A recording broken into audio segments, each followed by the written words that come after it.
Hi guys, I'm going to answer a question um, that I was sent. Sorry, I'm still learning how to do this live thing, but I thought it would be fun to answer this on here.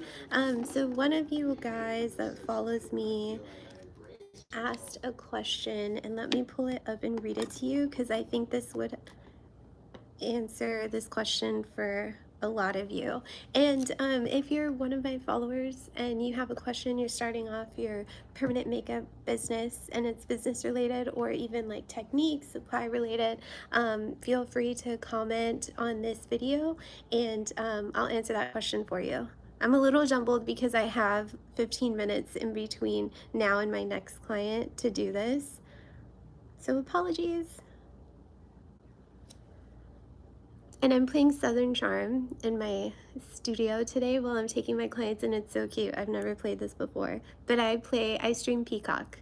If you guys are ever wondering, like, what should I play while I'm taking clients, I like to stream Peacock and I play Dateline, or I play like Real Housewives, or today it's Southern Charm because one of my clients requested it. So here's the question. I'm in Texas and I'm planning on taking a microshading class in the next couple of weeks. After reviewing some of the Texas regulations, I have so many questions and I'm almost regretting that I even signed up. You don't need to know all of that. So all my work would be done. So in this particular case, this future permanent makeup artist is going to be working in a place with room dividers, and then she's going to set up her table.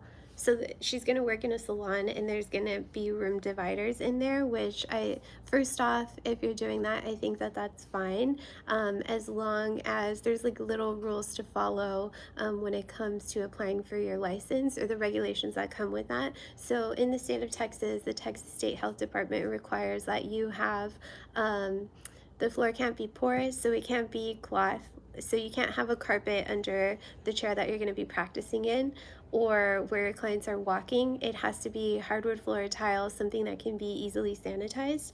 So as long as the floors meet code, then that's fine.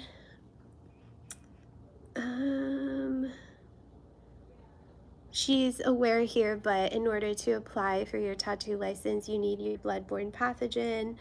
You actually, in Texas, you don't need to provide proof of your certificate unless you get inspected and they ask for it. But all you need to provide when you apply for your license is the blood-borne pathogen, and then you have to send a zoning letter that clears the area that you're going to practice in for tattooing. So the way where I work, the way they were able to get that is they went to the owner of the salon, went out to City Hall and requested that the certificate of occupancy, or the CO for short, is zoned for cosmetic tattooing. So I'm in Rockwall. I think it's different in other counties. But for some reason it had to be listed as cosmetic tattooings and not a tattoo parlor or studio. And on my license there's no option for piercing. So if you don't have that zoning already and the owner is going to go request that for you, just make sure that they're very clear that you are wanting it zoned for cosmetic tattooing, because that's what we fall under in the state of Texas. Okay, so the question here is, if she's working in someone else's facility, does she need to apply for her own EIN? So I'll give you an example. I have an artist that works under me and she does not have an EIN, but the EIN is tied to the tattoo license. So your mom or whoever, if in this situation, she's going to be working in her mom's facility, and so if you're doing that, a relative, whatever, anyone, then they would need to provide their EIN, so they would be responsible for you. So as long as whoever you're working under takes out a license and they provide their EIN, then I think that would be fine. When you are applying for your tattoo license, you do need to put in your EIN or social. and I would absolutely open an LLC. And I would open an LLC, and then you apply for a DBA, or doing business as, under your business name, and then I would put the DBA on there. And the reason for that is because if anybody wants to sue you, if you did anything wrong, someone falls, they're trying to come after you, then if they can come after your home, your car, all of your personal assets. Whereas if you have an LLC, you're protected. Um, Not fully, but more so. So if you're going to go into permanent makeup, I would absolutely open an LLC. If I'm doing anything like that that's permanent, if I'm doing piercings, even like estheticians, I would absolutely get an LLC, because you just never know. You know, people can lie, and you don't want to put your personal assets at risk. So even starting out, before I had done anything, I opened up my LLC. Only because my father's an attorney, my sister, my grandfather, and that was something that they advised right away. Um, so I would do that. I would take out my own EIN. But for now, I guess your mom could take out, or could file for the tattoo license. It would just have to be under her business name, and she would have to provide a bloodborne pathogen under her name. So just make sure you tell her that. So in this situation, she says, I'm not ready for an actual business in permanent makeup. However, she simply wanted to learn how to do it, practice, and start doing it on the weekends for extra cash. If that's the case, I starting off, I would probably rent a chair from an established studio, or I would ask a local artist if you can work under them. That's how I have an artist working under me. So she came and apprenticed for quite some time until I was comfortable to bring her on. I trained her, and the way we have our business set up is she gets paid commission. So she's not ready to open up her new space. She wants to do this part time, and she doesn't have time to really book clients for herself. She barely has time to post on social media.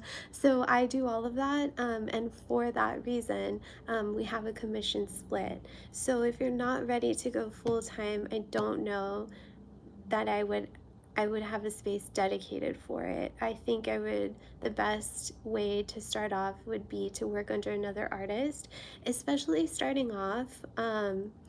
You want someone that you can watch work, and you want someone that you can learn from.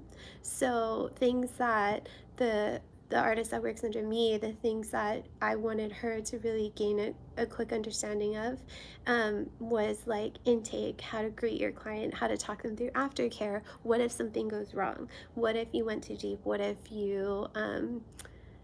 somebody comes back and the healed results aren't what you were expecting? Like, I wanted her to know how to overcome that, how to correct it, and how to talk the clients through that, from booking to 1 year after she did her session and now the client is healed. What if some of it is ashy? Like, how are you going to talk your client through that, and how are you going to correct it? So I think starting off, it would be best to work under someone, or in a studio where there's other artists. But that's just my take. If you're still going to go this route, then you do need an EIN for your tattoo license. I know a lot of artists who start off and they do this big investment. So another girl in here, in the salon that I work in a salon suites, but she saved up, she was working full time, she saved up a big lump sum, and then she's been using that money to pay for rent, pay for her supplies, pay for her whole setup, and she doesn't have clients yet. So I think you want to be prepared if you're going that route, and have like a piggy bank saved, so what you're making isn't going directly into your business. I had a cushion, and I wanted to make sure that I could pay for my rent and all my supplies for at least 6 months if I didn't get, worst case scenario, no clients whatsoever. So I don't know what that time frame looks like for you. Whenever I talk to my students after they started, I always say 6 months. Because that's worst case. You're obviously going to have some clients in that time frame, but it's just better to be safe than sorry. And that's a really long answer to your question. and I'm a bit jumbled because I just got off the phone with a client who asked me a million questions. But I think my next video that I'm going to do is I'm going to answer a phone call on live so you guys can hear how I interact. One thing that I think people are some of my trainees are struggling with is the consultation over the phone. How do you run through those questions and like in what order, and then how to talk them through booking. Because what I do is I talk them through the consult questions and then I text them or email them the booking link so that they have to book, because I want them to put their card on file and I want them to plug in their information so that they know exactly when they book their appointment. What that helps overcome is if a client late cancels or no shows, you need to have a way to make money during that time frame. So I charge a late fee and I charge a no show fee, and you'd be surprised how many times people will do that if you don't have it in place. On my booking platform, when they book their appointment, they have to check a little box that says they understand the late fee and no show fee that will be charged if they decide to do that. Protect your business, because if you look, the first year I did that, I lost, I think it was like 15,000 in revenue because of the no-shows and late cancel fees. So put something in place now if you're starting off. But again, I want to walk you through how I answer those calls and navigate those conversations. So I think what I'm going to do is start a live on my iPad, and then I'm going to answer a call on my phone. I hope this helped, and let me know if you have any questions. Thanks.